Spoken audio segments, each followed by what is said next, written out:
Hello दोस्तों, आपका स्वागत है इंडियन आई ग्लोबल न्यूज में। आइए शुरुआत करते हैं आज के मुख्य समाचार से। अगर आपको वीडियो पसंद आए तो कृपया सब्सक्राइब करें। रूस के प्रेसिडेंट व्लादिमीर पुतिन 2 दिवसीय भारत दौरे पर शनिवार शाम नई दिल्ली पहुंचे। पीएम मोदी ने रूसी राष्ट्रपति की पालम हवाई अड्डे पर अगवानी की। पुतिन के सम्मान में हवाई अड्डे पर संगीत और नृत्य के कार्यक्रम का आयोजन किया गया।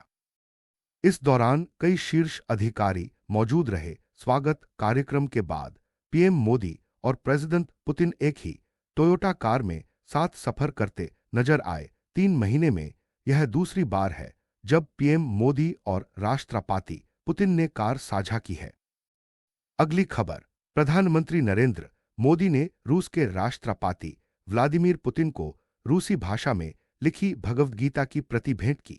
यह भेंट दोनों नेताओं की मुलाकात के दौरान हुई, जिसने भारत रूस संबंधों में आध्यात्मिक और सांस्कृतिक जुड़ाव का नया आयाम जोड़ दिया। पीएम मोदी ने कहा कि गीता का ज्ञान और संदेश दुनिया भर में करोड़ों लोगों को प्रेरणा देता है और इसकी शिक्षाएं हर युग में मानवता को सही दिशा दिखाती हैं। अगली खबर। रूसी प्रेसिडेंट व्लादिमीर पुतिन ने भारत की स्वतंत्र विदेश नीति और प्रधानमंत्री नरेंद्र मोदी की नेतृत्व क्षमता की खुलकर प्रशंसा की है। एक इंटरव्यू में उन्होंने कहा कि भारत किसी भी दबाव के आगे नहीं झुकता और वैश्विक मुद्दों पर अपने राष्ट्रीय हितों के आधार पर निर्णय लेता है। वहीं रूसी तेल खरीद पर पुतिन ने यह भी स्पष्ट किया कि भारत का रूस से तेल खरीदना पूरी तरह उचित है, क्योंकि जब अमेरिका खुद रूस से न्यूक्लियर ईंधन खरीद सकता है तो भारत ऐसा क्यों नहीं कर सकता। अगली खबर। देश के उत्तर और पूर्वी राज्यों में सर्दी लगातार बढ़ रही है। मौसम विभाग आईएमडी के मुताबिक कश्मीर, हिमाचल, झारखंड, पंजाब, हरियाणा और चंडीगढ़ में तापमान सामान्य से नीचे बना हुआ है। झारखंड, पंजाब, हरियाणा और पूर्वी राजस्थान के कुछ इलाकों में शीतलहर का अलर्ट जारी किया गया है। कई राज्यों में पारा 0 से 10 डिग्री सेल्सियस तक पहुंच गया है, जबकि पहाड़ी इलाकों में बर्फबारी और मैदानी इलाकों में कोहरे की संभावना बढ़ गई है। अगली खबर। भारत के शेयर बाजार नियामक सेबी ने वित्तीय इन्फ्लुएंसर अवधूत साठे और उनकी कंपनी अवधूत साठे ट्रेडिंग अकादमी प्राइवेट लिमिटेड एएसटीएपीएल को प्रतिभूति बाजार से प्रतिबंधित करते हुए उन पर 546 करोड़ रुपए की अनुचित कमाई वापस करने का आदेश दिया है। यह कार्रवाई बिना पंजीकरण, निवेश सलाह और रिसर्च एनालिस्ट सेवाएं प्रदान करने के आरोपों के आधार पर की गई है। अगली खबर। 32 वर्षीय पूनम के साइको किलर होने का खुलासा होने के बाद से हर तरफ सनसनी मची हुई है।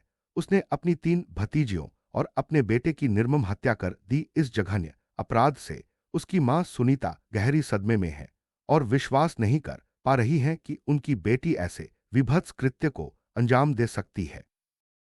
अगली खबर। पाकिस्तान के राष्ट्रपति आसिफ अली जरदारी ने फील्ड मार्शल सैयद आसिम मुनीर को देश का पहला चीफ ऑफ डिफेंस फोर्सेज नियुक्त कर दिया है।